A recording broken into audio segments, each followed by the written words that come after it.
Selamat pagi, perkenalkan nama saya Igusti Dinda Amriani dengan NIM 2023-11102. Saya akan mempresentasikan tentang tugas etika profesi, yaitu kekayaan intelektual. Pada topik ini, saya akan membahas tentang kekayaan intelektual, jenis-jenis kekayaan intelektual, pentingnya kekayaan intelektual di dunia industri, tantangan kekayaan intelektual di dunia industri, study case, dan juga strategi pengolahan kekayaan intelektual. Kekayaan intelektual atau biasa disingkat dengan KI yaitu adalah hak eksklusif yang diberikan kepada pencipta atau hasil kreasi atau inovasi mereka.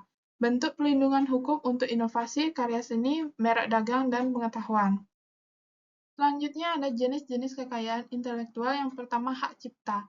Hak cipta adalah hak eksklusif pencipta yang timbul secara otomatis berdasarkan prinsip deklaratif setelah suatu ciptaan diwujudkan dalam bentuk nyata tanpa mengurangi pembatas sesuai dengan ketentuan peraturan perundang-undangan. Ciptaan yang dapat dilindungi seperti buku, pidato, drama, lagu, seni rupa, dan lain sebagainya.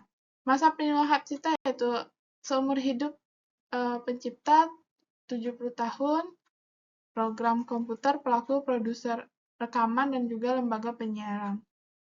Selanjutnya ada juga paten, yaitu adalah eksklusif investor atau investasi di bidang teknologi untuk selama waktu tertentu melaksanakan sendiri atau memberikan persetujuan kepada pihak lain untuk melakukan investasinya. Adapun investasi dapat dipatenkan jika investasi tersebut baru, mengandung langkah investif, dan juga dapat diterapkan dalam industri. Adapun masa perlindungan paten yaitu diberikan untuk jangka waktu 20 tahun tanggal penerimaan permohonan paten. Dan paten setelah diberikan untuk jangka waktu 10 tahun sejak tahun penerimaan permohonan paten tersebut. Sederhana.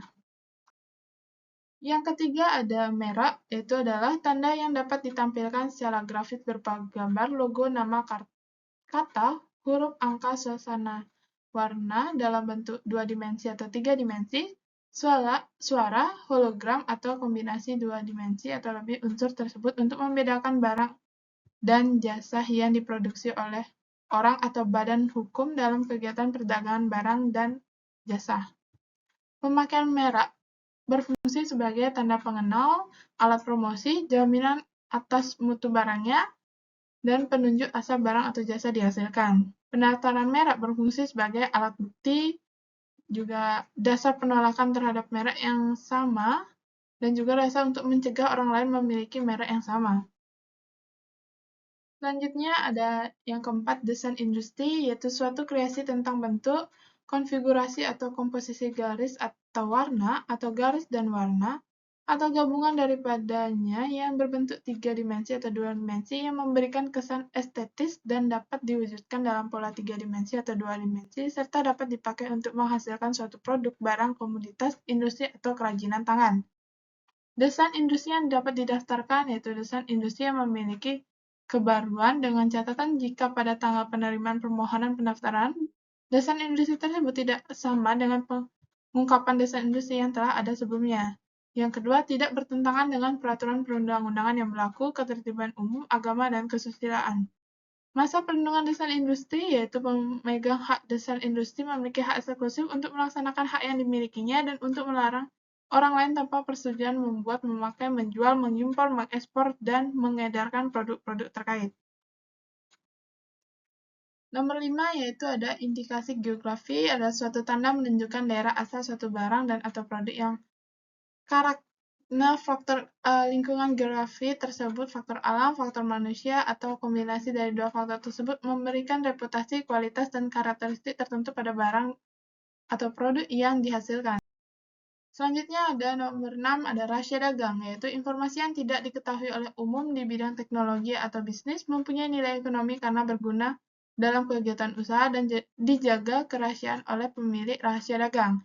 Lingkup perlindungan rahasia dagang meliputi metode produksi, pengolahan, penjualan, atau informasi lain di bidang teknologi bisnis yang memiliki nilai ekonomi dan tidak diketahui oleh masyarakat umum. Pelanggaran rahasia dagang terjadi apabila seseorang dapat sengaja mengungkapkan rahasia dagang, mengingkari kesepakatan atau mengingkari kewajiban tertulis atau tidak tertulis untuk menjaga rahasia dagang yang bersangkutan. Yang kedua, seseorang memperoleh atau menguasai rahasia dagang dengan cara bertentangan dengan peraturan perundang-undangan yang berlaku. Yang terakhir ada DTLST, yaitu Desain Tata Letak Sirkuit Terpadu, adalah kreasi berupa rancangan peletakan 3 dimensi dari beberapa elemen, sekurang-kurangnya atau satu dari elemen tersebut adalah elemen aktif serta sebagian atau semua terkoneksi dalam suatu sirkuit terpadu dan peletakan 3 dimensi tersebut dimaksudkan untuk persiapan pembuatan sirkuit terpadu. Adapun pentingnya kekayaan intelektual di dunia industri, yaitu yang pertama mendorong inovasi, perlindungan hukum, dan daya saing.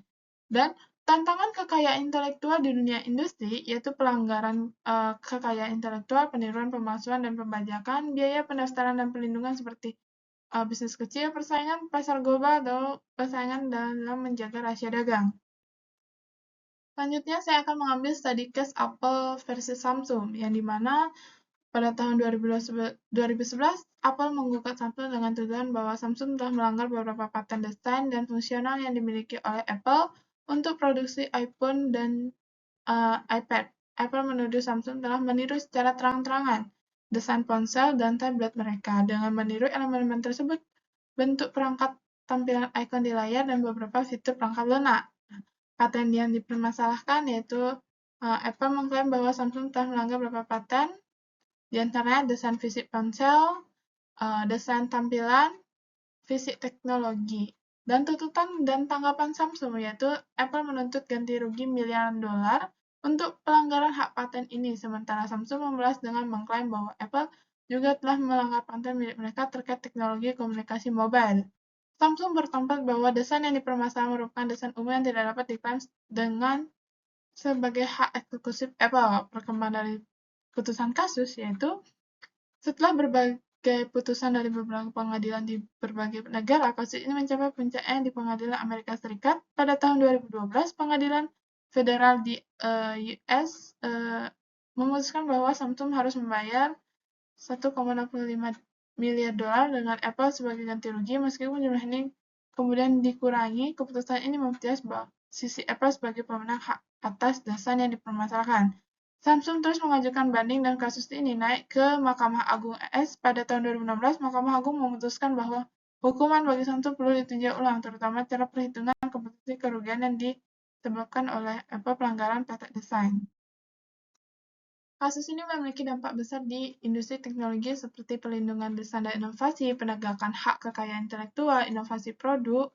Kasus ini juga menjadi pelajaran bagi perusahaan untuk lebih memahami kekuatan dan kerentanan paten mereka. Perlindungan paten dan desain produk tidak hanya melindungi inovasi, tetapi juga mempertahankan posisi pasar yang sangat kompetitif. Kasus ini menunjukkan bahwa meskipun sebuah perusahaan besar, pelanggar kekayaan intelektual dapat menimbulkan kerugian finansial besar, mencoreng reputasi merek. Adapun strategi pengolahan kekayaan intelektual, yang pertama ada identifikasi dan klasifikasi aset kekayaan intelektual, yang kedua melestarikan dan perlindungan hak kekayaan intelektual, nomor 3 pemantauan dan penegakan hak kekayaan intelektual, nomor 4 komersialisasi dan desain. Selanjutnya ada manajemen portofolio kekayaan intelektual, nomor 6 integrasi kekayaan intelektual dalam strategi bisnis, nomor 7 perlindungan kekayaan intelektual di ranah digital, 8 edukasi karyawan mengenai kekayaan intelektual, nomor 9 inovasi berkelanjutan, dan 10 kolaborasi dengan institusi penelitian dan universitas.